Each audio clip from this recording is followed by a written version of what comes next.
Hi, I'm Dr. Boyce Watkins. Welcome to Financial Lovemaking, where we talk about love, life, money, and everything in between.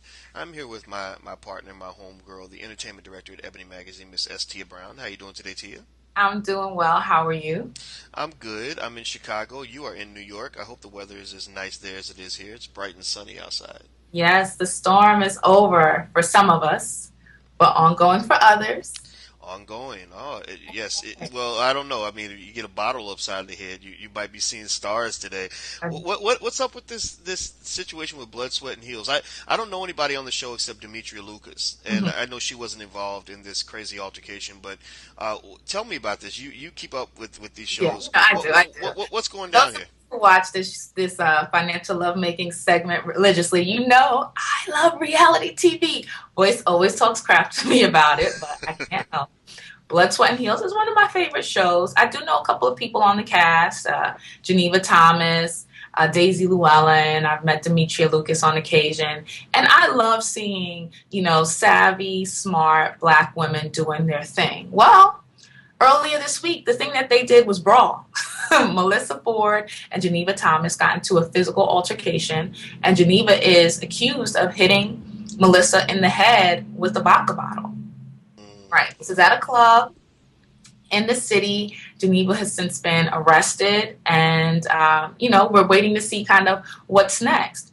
I was absolutely surprised when I heard about this happening because, as a person who's interacted with her, with Geneva, I've always experienced her as being a professional person, courteous, never anyone who would go to that extent. So, very interested in seeing what develops in this story. Now, TMZ is always following celebrities around, and I also found it a bit intriguing that when they caught up with Melyssa Ford, who was going back to Lenox Hospital, she apparently got some stitches on her head. This is a big deal, guys. When they asked her whether or not she was going to press charges, she said, "No comment, the investigation is ongoing." If I could do my eyebrows like this for real, that to me was extremely interesting because we know with these reality shows, oftentimes there's cash exchange or alleged exchanged for silence, for participation. And I'm not in any way insinuating that this fight was provoked, but I do wonder if Melyssa is going to be paid to be silent and not press charges, because when TMZ asked was she pressing charges, she was just kind of like, I don't know if most people who have been attacked by someone physically, they might have like a firmer stance on how they're feeling about the incident and what's next. So I, for one, will definitely be watching Blood, Sweat, and Heels this season to see what's going on. And I think, overall, the lesson here is we have to be so careful in our decision making. It's so easy in the heat of the moment to go from a 1 to 10. You act and think like you're in a Rihanna video or, a Young Jeezy video. And this is real life. You are now facing real charges. Someone is truly physically injured. And we know a few years ago, the brat went to jail for hitting someone over the head with a bottle in the club. And she spent, I think, like 3 years in prison because of this. So it's so important for us to be mindful of our temperament, of our temper, of who we engage with and how, because one small decision can change the rest of your life. What are your thoughts, boys? it absolutely can, but here's the issue. The majority of violent incidents, or a large percentage of them, occur when people are under the influence of drugs or alcohol. Alcohol just it makes you bolder and more thoughtless in your decision making, and so that's one of the reasons why I consistently remind people that alcohol was actually listed in a study as the most dangerous drug in the world, more Wow. dangerous than crack, heroin, or anything else. And the measuring stick was that it's more dangerous, not because it's more addictive or anything like that, but it's more dangerous because we take it so lightly, and we think that you can go and pop bottles and do this other stuff and make the same decisions you would make if you were sober.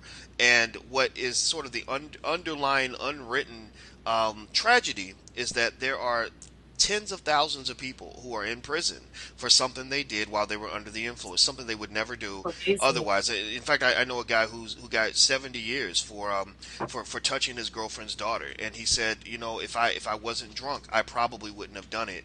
But she was a teenage girl, and I guess the subconscious gets to working or whatever. So that is the first thing that comes to mind for me is the alcohol issue. Second of all, even without the alcohol, there is kind of this thing that where people can get drunk from the hype. From being in reality TV, everybody's watching.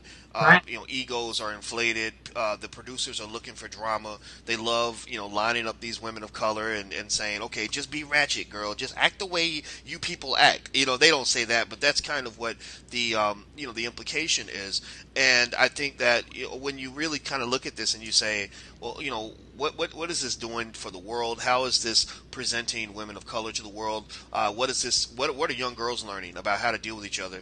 I don't Now, that think is true. you're going to come up with a bad result, right? Because I've actually seen 11, 12-year-old girls interact with each other in a way that is so identical to what I see on reality TV, and it's just like it was so fascinating to me to see them just Mirroring respond. the behavior. Right, right. So the ability to to resolve conflicts gone. The ability to look for peace instead of war gone.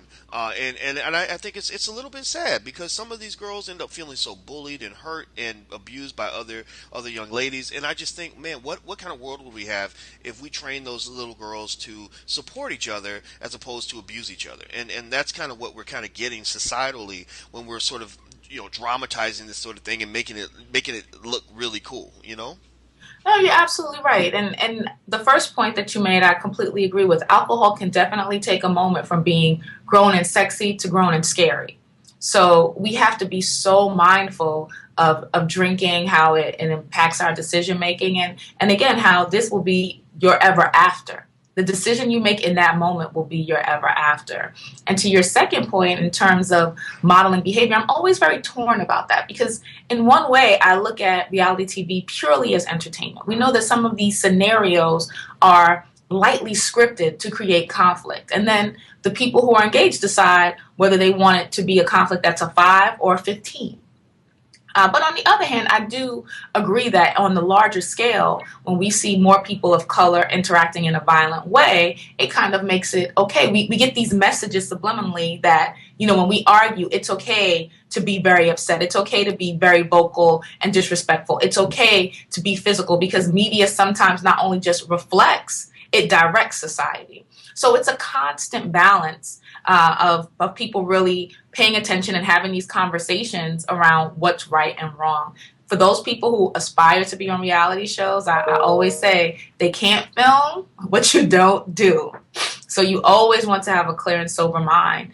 And, I wish the best to both Geneva and Melyssa Ford. No one deserves to be hit and hurt. And now Geneva has a very long path ahead of her to deal with the legal ramifications of a decision made in the heat of the moment. I What are don't your I don't think she's going to deal with any legal ramifications. I think that Melyssa Ford is going to get compensated for what she got. Maybe they can call it combat pay, and and I think that she's going to take the money and it's going to be okay because this is going to make for great television. They're probably going to make an extra 500,000 or more just from the fact that everyone's going to watch now.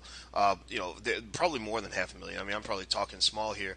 Yeah. And so I don't think it would be a thing for them to write her a check for 100,000, 150,000 to make it go away. And if you got a choice between pressing charges or getting a check for 100K, which would you take? A lot of people would take the check.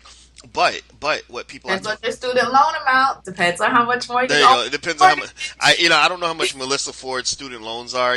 But because I don't, I didn't know her as she's not known for being a professor, so I don't think she went to medical school or anything. But at the same time though, I think that it's interesting because on one hand, you certainly can't blame her for taking the money, but when you kind of have this money over everything mentality, as they call it in hip hop, MOE, it does. You have to also accept the idea that you are selling your integrity. When someone is paying you When someone's paying you to do what you would normally do, that's one thing. They're paying you to be who you are.